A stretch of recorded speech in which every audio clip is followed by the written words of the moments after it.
The Tuscaloosa County Sheriff's Office took a brief moment away from their everyday duties today to recognize those who have gone above and beyond the call of duty. But one sheriff's deputy is receiving national attention for his action after a robbery in 2011.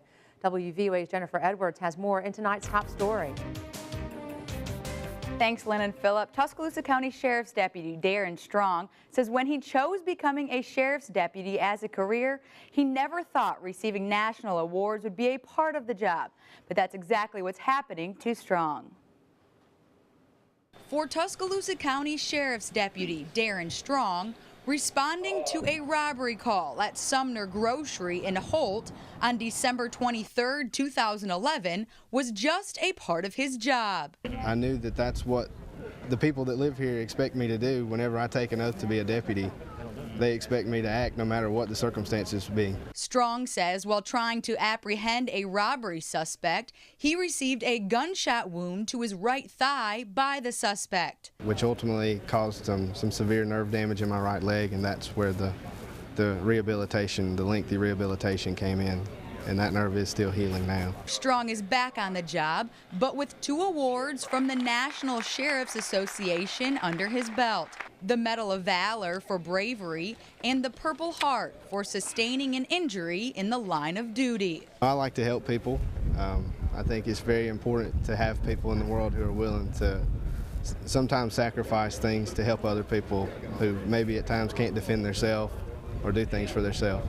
It feels great to be back at work now and to be recognized. It's a real special day for me. Strong says he is thankful for the training and support he's received from the Tuscaloosa County Sheriff's Office as well as the community. It means a lot to me. As I said earlier, you know, the support of the community and of course of the Sheriff's Office here and Ted Sexton, Sheriff Sexton, has meant the world in my recovery. Deputy Strong says he still has to attend therapy twice a week for many hours, so it's an ongoing process, but as you heard, he's glad to be back. Lynn? Thanks a lot, Jennifer. On your Crime Watch tonight, we've hit the 1-week mark since a woman was found dead inside her home in an exclusive Tuscaloosa neighborhood. Since then, Kate Ragsdale has been laid to rest, but there's no suspect in this case. The case began to unfold the evening of Sunday, February 24th. Homicide investigators say that's when a neighbor found 73-year-old Kate Ragsdale dead inside her home. But investigators believe she had been there for a couple of days because of newspapers not being picked up. By Monday, investigators were ready with results from an autopsy. They say Ragsdale died from sharp force trauma. Through the investigation, neighbors have stayed mostly quiet. Investigators say pay close attention to those whose behavior may have changed.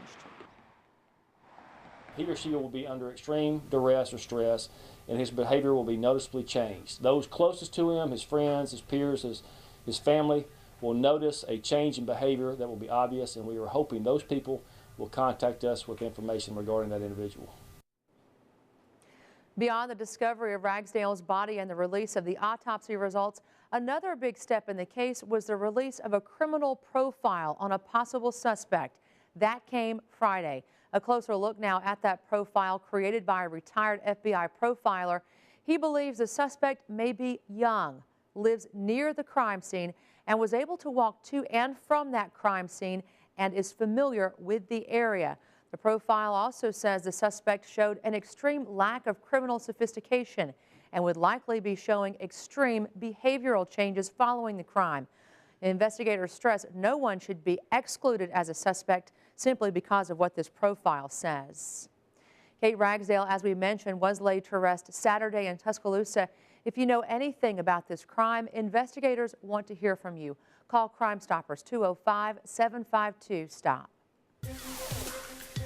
On your Health Watch, there may be a major breakthrough in the battle against HIV.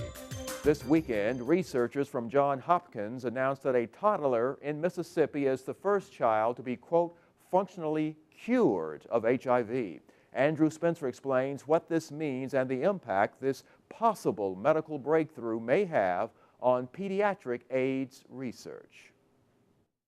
The girl was born in Mississippi to an HIV-positive mother who had no prenatal care. Within 30 hours of her birth, Dr. Hannah Gay, a pediatric HIV specialist, gave the infant relatively high doses of 3 antiviral drugs. I drew tests just as I started those drugs, and 2 different types of tests showed me within the next couple of days, as we got results on those, that the baby was already infected.